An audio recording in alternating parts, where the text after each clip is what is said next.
Hi y'all, my name is Meredith, and I am a landscape photographer and outdoor educator based in Denver, Colorado. In this course, I'll be teaching you how to read and understand image histograms in Adobe Photoshop.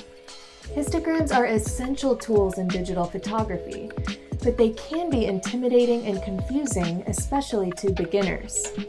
I find that many people skip over learning histograms, but this is a big mistake, especially if you want to improve your photography. They are some of the most important tools that you can use to improve the quality of your photos, as they allow you to evaluate the overall exposure and color balance of your images. In this course, you will learn how to read image histograms in a way that's simple and easy to understand. We will start with the very basics, from what histograms even are to how to open them up and analyze them in Photoshop. You will also learn about the different types of histograms that you will most likely encounter, such as luminosity and RGB histograms, and how to use them to correct and improve the exposure of your images when you're editing them in Photoshop. This course is for anyone who wants to improve their photography using image editing and post-processing tools. Beginners who are brand new to the concept of histograms will gain a lot from this course, and more advanced photographers looking to master this topic will benefit from this course as well. So if you are ready to join me in learning how to nail the exposure in your photos using histograms, then I look forward to seeing you in the very first lesson. Welcome to the class, y'all. I'm so excited to have you here. In this first lesson, we're going to be discussing what pixels are and how pixels are used and how they work in the context of digital photography. You might already be familiar with what pixels are, and if so, that's great. This will mostly be a review for you, but this is a really important concept for you to understand in digital photography, and it's a concept that really lays the foundation for how histograms work. So what is a pixel? A pixel is the smallest unit of information in a digital image. Now, what does that actually mean? What you're looking at here is a photo that I took in Rocky Mountain National Park in Colorado, which is a beautiful national park in the Rocky Mountains near where I live in Denver. So I shoot a lot in this area. And this is a digital image in the raw file format that I have done no editing or processing to. In order to understand what a pixel is, let's zoom all the way into this photo. And I'm going to zoom in all the way that I can possibly zoom in, so until I can't zoom in anymore. And you'll start to see all of these little squares. If you're trying this out at home on your computer and you're having a hard time seeing all of these little squares, what you can do is you can come up here to View, then down to Show, and over to this submenu to Pixel Grid. And you'll want this to be checked. I usually don't have this checked when I'm editing, but it's a great way to see individual pixels. If we come back to our image, every single one of these squares that you're looking at is a single pixel. And the word pixel is just an abbreviated word for picture element.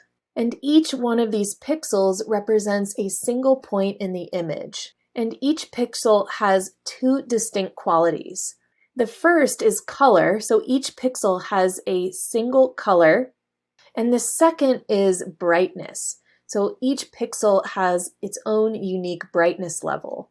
And this is going to be something that's important to remember, especially as you edit photos. So again, each pixel has two distinct features. One is color and the other is brightness. So each one of these pixels is just a unit, a single unit of information. And when combined, if we start to zoom out, you'll see how they all come together. They combine into a single photograph. So as we zoom out, we get a bigger and bigger perspective, and these pixels are so tiny that we can't see them when we zoom all the way out. This photograph in particular is composed of a little over 45 million pixels. And one of the reasons I know that is because my camera, which I shot the photograph with, has a 45 megapixel sensor. And we'll discuss what that means in just a moment. So where do pixels come from? How are they created by the camera and transferred into this digital image that you see here? Well, to understand that, let's talk about how a camera works. In digital photography, a camera captures an image by recording the amount of light that falls on the image sensor. And the image sensor, which is represented in this illustration right here, is just a light-sensitive piece of hardware in your camera that captures light from the scene and transfers it into a digital image. So let's say we're out shooting a photograph of this mountain. When sunlight hits this scene, the sun could be anywhere from to the side, it could be behind this mountain, or it could be behind us when we're shooting. All that matters is that when light hits this scene, it's reflected off of this scene and back towards you, the viewer of the scene. So wherever you are with your camera, that reflected light is going to pass through your camera lens directly from the scene as it bounces off, and it's going to travel through your lens and then into your camera where it hits the image sensor. And the image sensor just lies directly behind the lens. So in this illustration, the lens has been removed. And if you were to be at home looking at your camera, if you have, say, a DSLR or a mirrorless camera, when you take off your lenses, you'll be able to see the square image sensor in this opening where the back of the lens attaches to. I don't recommend that you take your lens off your camera very often or frequently for an extended amount of time because it exposes the image sensor to dust and other types of particles that can damage your image sensor. You definitely never want to touch your image sensor and definitely protect it from the elements. Don't let anything touch it. So again, the image sensor is just a piece of hardware in your camera that collects light information from the scene. And what'll happen when the sensor collects this light information, your camera, through a very technical process, will transfer this light information into digital information. So it'll turn it into the digital image. Another way to think about this image sensor is it's kind of like how film, like 35 millimeter film, used to be in cameras in the old days. Film is just a light-sensitive medium that picks up light information. Your image sensor is doing the exact same thing, just in a lot more sophisticated way. Now, let's take a look at this illustration, which is a very, very simplified model of an image sensor. Image sensors, just like your digital photo, has individual pixels. So each one of these squares in this image sensor represents a single pixel. If we were to count up all of these pixels, the total amount of pixels on this sensor is 63. So we have 9 columns and 7 rows. So 7 times 9 is 63. In reality, modern image sensors have millions and millions of pixels. So again, this is an extremely simplified version just to help you grasp the concept of how image sensors work. Getting back to pixels, what each one of these individual pixels does is it captures light and color information coming from the scene that you're photographing, and each one of these pixels will translate into the pixels that you'll ultimately end up with in your digital image. So imagine each one of these pixels is kind of like a bucket collecting rainwater. But instead of a bucket collecting rainwater, it's really just a collector or theoretical bucket collecting light. Each one of these pixels records a specific amount of light and produces a corresponding digital value that represents a specific color and brightness of an image. Let's look at an example of what that means. Here we have our 63 pixel image sensor, which we just looked at. Let's say we were shooting a photo with a camera that had this 63 pixel image sensor. If you look over here, the corresponding image, so if you use your imagination, imagine this is a photo that you took with that 63 pixel camera. The image could look something like this. The colors could be a little bit different depending on what you were shooting, but it would have 63 pixels in total. You can see here too that 63 pixels gives you almost no detail in a photo. which is why modern day cameras have image sensors with millions and millions of pixels. That's so that you can get more pixels on an image sensor and get a higher resolution. So you can get much greater detail in an image when you have a lot more pixels on your image sensor. Again, this is an extremely simplified illustration, not just because of how few pixels there are on this sensor and the image, but also because image sensors and the physics of how they work and turn light into images are much more complex than this, which I encourage you to read up on this stuff if you're interested. And I'll provide some links about image sensors and how this stuff works in the resources section of this course. Now, in talking about pixels, you might be familiar with the term megapixels, which is one of the major specs of a camera that manufacturers usually use to sell them. So usually higher megapixel cameras are thought to be better, sharper, just generally more desirable. What this term really refers to is how many pixels the image sensor contains. So 1 megapixel is equal to 1 million pixels. For example, if you have a 20 megapixel camera, your image sensor has 20 million pixels, and it will produce an image that has 20 million pixels. So if we look back at this image of this mountain, we can look at the number of pixels in this image by going to Image, down to Image Size, and right here you can see that the width of this image is 8,256 pixels, and the height is 5,504 pixels. If we were to multiply the width times the height to get the total number of pixels in this image, that total would be a little over 45.4 million pixels, which is the exact same thing as 45.4 megapixels. If you remember, 1 megapixel equals 1 million pixels. And you can try this out on your own images at home. So for this, you'll want to take a raw image, look up the width and the height in pixels, multiply them by each other, and you'll get the total number of pixels in your image. And that should correspond to the number of megapixels that your camera sensor has.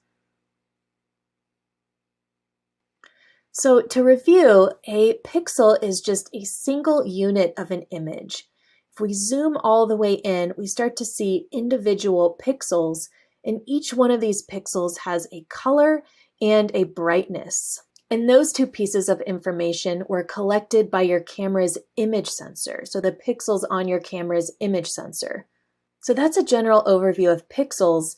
Now that you have that understanding, we can jump into what histograms are and how image histograms work. So I will see you in the next lesson.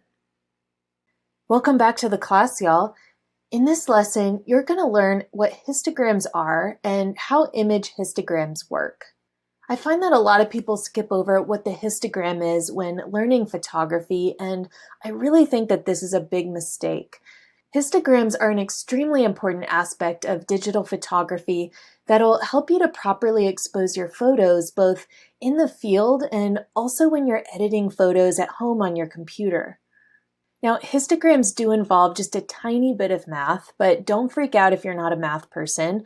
I'm going to break it down into really simple terms, and I promise that by the end of this lesson, you're going to have an understanding of what histograms are.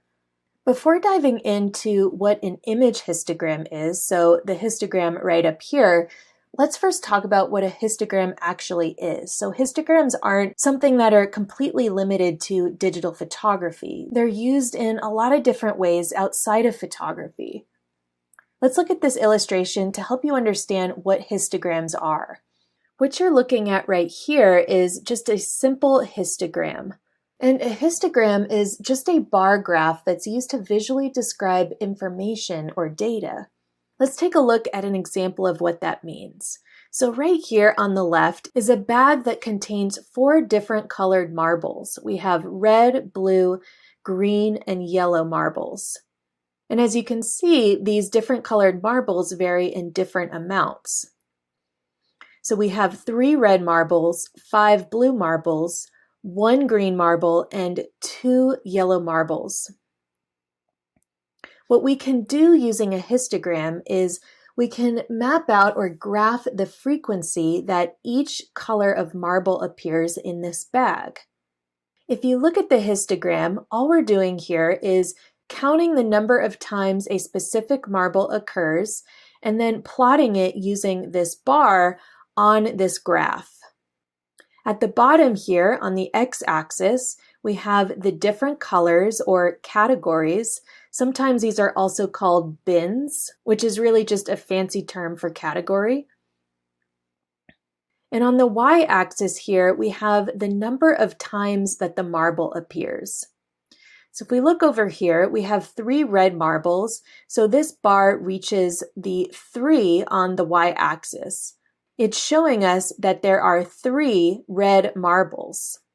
The same thing follows for the other colors. We have 5 blue marbles, so this bar will extend all the way up to number 5, representing the frequency or the number of times the blue marble appears is 5 times.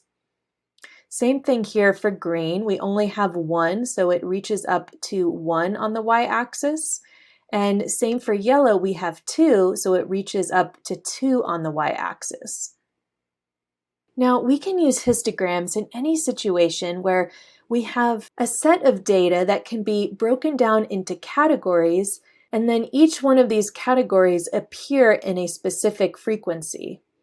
For example, we could graph the frequency of people's ages in a movie theater by grouping people into categories that represent different decades. So we could count the number of people that were born in each discrete decade. So again, anytime we can break up data into categories and count how many times each individual piece of data appears within that category or the frequency, we can create a histogram. In the case of digital photography, as we'll discuss here next, the frequency of pixels in a digital image can be grouped by their level of brightness or tone. Let's go back to our tiny 63 pixel image, which we produced from our 63 pixel image sensor. This time our photo over here is in black and white. So I've removed all of the color information, and now all you can see are the tones in the image, or the levels of brightness from solid black to pure white. Now, just like in the last example, if we were to graph out the frequency of tones in this image, we get a histogram that looks something like this. So if we broke these pixel tones down into 5 separate categories based on how dark or bright they are, we could divide them into these 5 categories: black, dark gray, 50% gray, light gray, and white. We could count over here how many pixels fell into each one of these categories. And I've already done this for you here. And you can see how many pixels there are for each tone based on what these bars are showing. So we have 8 black pixels, 19 dark gray pixels, 16 50% gray pixels, 13 light gray pixels, and 7 white pixels. And again, we are graphing the frequency distribution, so the number of pixels for each one of these tone categories. Now, in reality, if you remember, the image that we've been looking at has over 45 million pixels. The image histogram in Photoshop works the exact same way. It takes all of the brightness or tonal values of the image pixels and it maps them onto this histogram. Since there are going to be millions and millions of pixels graphed onto the histogram, you can imagine that it's going to be a little bit larger than what you're seeing right here. So let's take a look at that now.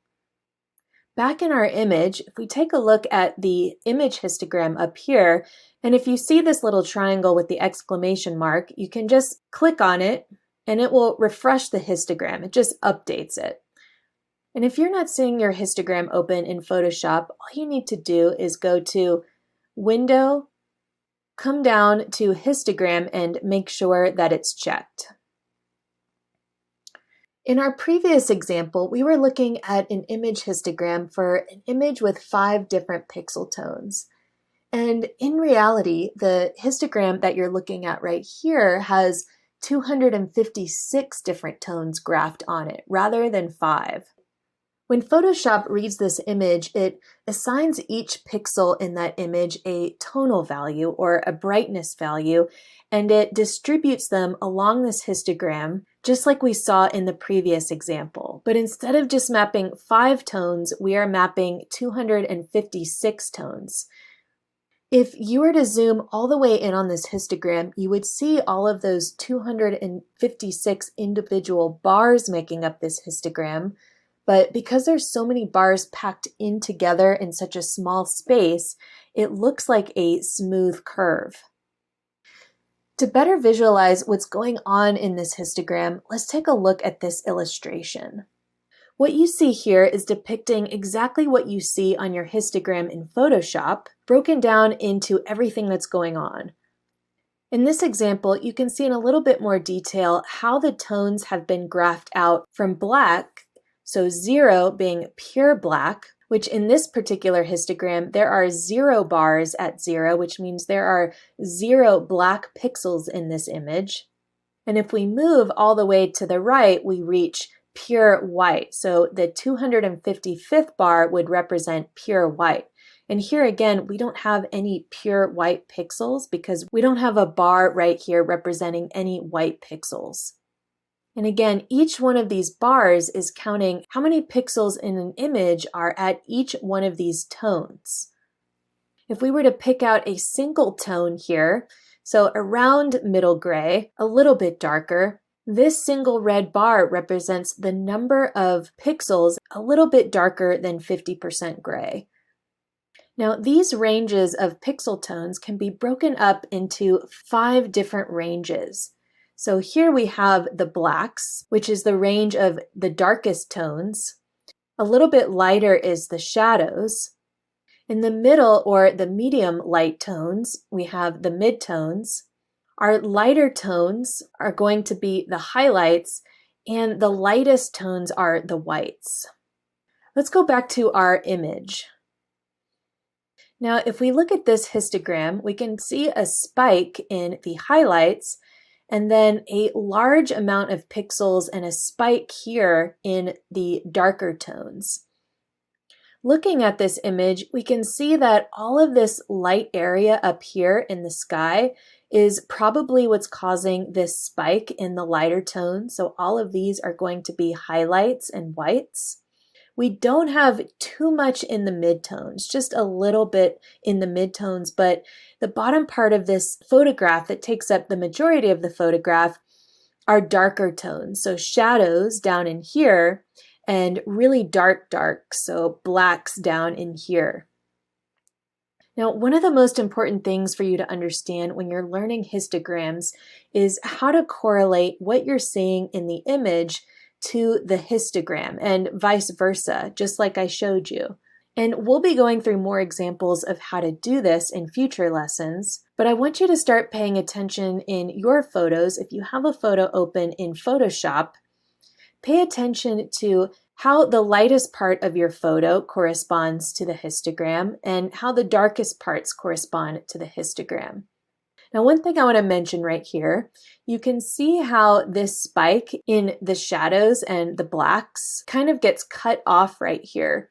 If you see that in a histogram, don't worry because it doesn't necessarily mean there's anything wrong with the photo. It just means that there are so many pixels in this area that reach above the graph that we can't even see them. So we can assume that this spike could come off of the histogram, and there are more pixels than can be visibly graphed here. So since we're trying to squeeze all of this pixel information into such a small space, sometimes you'll see these spikes that jump off of the histogram. Now, if you want to see the actual number of tones that are in each of these 256 tonal categories, you can come over here to this little menu icon, click on it, and then click Expanded View.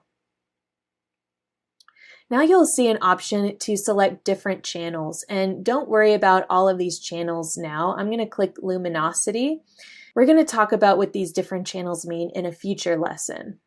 Now, if you click on the histogram, anywhere on the histogram, you can see the individual bar that you're on. So the level is just on a scale of 0 to 255, you're at bar 213, and then you can see the number of pixels that are at that tone. So again, this is more in the highlight tones. There are over 682,000 pixels just at that tone alone. So quite a lot of pixels at that particular spot. And again, that's probably somewhere up in here where those tones exist. So that is how histograms work and image histograms work in Photoshop or whatever editing software that you choose to use. At this point, you might be wondering why any of this matters. Like, why is this important? And we're going to start discussing that in the following lessons, where you're going to learn how to use the histogram to dial in proper exposure and other ways that histograms are great tools that can benefit you as a photographer. So I will see you in the next lesson.